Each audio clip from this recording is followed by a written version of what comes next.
कभी सोचा है हमारा प्लैनेट, हमारी ये धरती, इसका भविष्य कैसा होगा? एक्टिविटीज जैसे जंगलों की कटाई, बड़ी बड़ी इंडस्ट्रीज लगाना, शहरों का फैलना, एक ऐसा खामोश खतरा जिसके नतीजे बहुत ही गंभीर हो सकते हैं। और ये थोड़ी चौंकाने वाली बात है कि इसमें टाइगर और लायन जैसे जानवर हैं। कभी सोचा है हमारा प्लैनेट, हमारी ये धरती, इसका भविष्य कैसा होगा? आज चलिए जरा उन ताकतों को समझते हैं जो हमारे पर्यावरण को आकार दे रही हैं, और साथ ही इसे बचाने की जो ये जरूरी दौड़ है ना, उस पर भी एक नजर डालते हैं। तो ठीक है, चलिए शुरू करते हैं और सबसे पहले उन दो बड़ी ताकतों को समझते हैं जिनके दबाव में हमारा ग्रह है। तो देखिए, यहाँ पर दो बहुत पावरफुल और एक दूसरे से बिल्कुल अलग फोर्सेस काम कर रही हैं। एक तरफ है कुदरती ताकतें जैसे भूकंप, बाढ़ या ज्वालामुखी का फटना, और दूसरी तरफ है हम, मतलब हमारी एक्टिविटीज जैसे जंगलों की कटाई, बड़ी बड़ी इंडस्ट्रीज लगाना, शहरों का फैलना। और इन इंसानी गतिविधियों का एक सीधा नतीजा जो हमें सबसे ज्यादा दिखता है वो है प्रदूषण। लेकिन जब हम कहते हैं प्रदूषण, तो इसका असल में मतलब क्या होता है? इसे ऐसे समझिए, हमारे आसपास के माहौल में कोई भी ऐसा बदलाव जिसकी ना तो जरूरत है और ना ही जिसे हम एक्सेप्ट कर सकते हैं, और ये बदलाव चाहे कुदरत की तरफ से हो या हमारी अपनी वजहों से। अच्छा, हम सबने air pollution, water pollution, soil pollution के बारे में तो सुना ही है ना? लेकिन इनमें से एक प्रदूषण ऐसा है जो शायद सबसे ज्यादा खतरनाक है और वो हमें दिखाई तक नहीं देता। जी हाँ, बात हो रही है रेडियोधर्मी प्रदूषण की, एक ऐसा खामोश खतरा जिसके नतीजे बहुत ही गंभीर हो सकते हैं। अब देखिए, ये स्लाइड कितनी साफ साफ बताती है कि रेडिएशन कितना नुकसान पहुंचा सकता है। हाई एनर्जी रेस से होने वाले कैंसर के घावों से लेकर हमारे जेनेटिक स्ट्रक्चर यानी हमारे डीएनए तक में परमानेंट बदलाव ला सकता है ये। अब जब खतरे इतने बड़े हैं तो पर्यावरण को बचाने की, उसे कंजर्व करने की जरूरत और भी ज्यादा बढ़ जाती है। चलिए समझते हैं कि ये कंजर्वेशन इतना जरूरी क्यों है। और यहाँ सबसे जरूरी बात पता है क्या है? वो ये है कि हमारा अपना वजूद, हमारा सर्वाइवल इसी प्लैनेट की हेल्थ से जुड़ा हुआ है।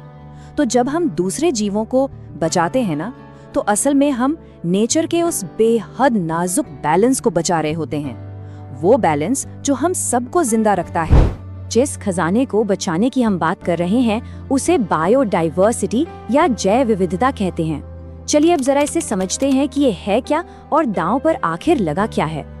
बिल्कुल आसान शब्दों में कहें तो बायोडाइवर्सिटी का मतलब है पृथ्वी पर मौजूद हर तरह की जिंदगी की वैरायटी, और ये 3 अलग अलग लेवल्स पर मौजूद होती है। सबसे पहला लेवल है जेनेटिक डाइवर्सिटी, मतलब एक ही स्पीशीज के जानवरों या पौधों में जो छोटे छोटे फर्क होते हैं। यही फर्क उन्हें बदलते हुए माहौल में अडेप्ट करने और जिंदा रहने में मदद करते हैं। इसके बाद आता है स्पीशीज डाइवर्सिटी। इसका मतलब है दुनिया में मौजूद अनगिनत तरह की प्रजातियां, शेर और बाघ से लेकर मिट्टी में रहने वाले छोटे छोटे माइक्रोब्स तक, सब इसमें शामिल हैं। और तीसरा और आखिरी लेवल है इकोसिस्टम डाइवर्सिटी। ये असल में अलग अलग तरह के हैबिटेट्स या प्राकृतिक घरों की वैरायटी है, जैसे जंगल, रेगिस्तान या समंदर में कोरल रीफ्स। और इनमें से हर इकोसिस्टम अपने आप में एक यूनिक कम्युनिटी को सपोर्ट करता है। तो लाइफ के इस कॉम्प्लेक्स वेब को बचाने के लिए हमें कई स्तरों पर काम करना होगा। नेशनल पार्क्स बनाने से लेकर कुछ खास इलाकों को बायो रिजर्व घोषित करने तक, और सबसे जरूरी, जो नियम बने हैं उनका सख्ती से पालन करना। अब ये सब सुनकर ऐसा लग सकता है कि ये तो सिर्फ सरकारों का काम है, लेकिन एक कहानी है जो दिखाती है कि एक अकेला इंसान भी कितनी बड़ी ताकत हो सकता है। ये कहानी है जादव पायेंग की। 30 साल तक उन्होंने अकेले हर रोज एक पेड़ लगाया और एक बंजर जमीन को एक विशाल जंगल में बदल दिया। आज उस जंगल में बाघ और गैंडे जैसे जानवर रहते हैं। उनकी कहानी हमें एक बहुत पावरफुल मैसेज देती है कि अगर इरादा पक्का हो, विल पावर हो, तो एक अकेला इंसान भी सच में दुनिया बदल सकता है।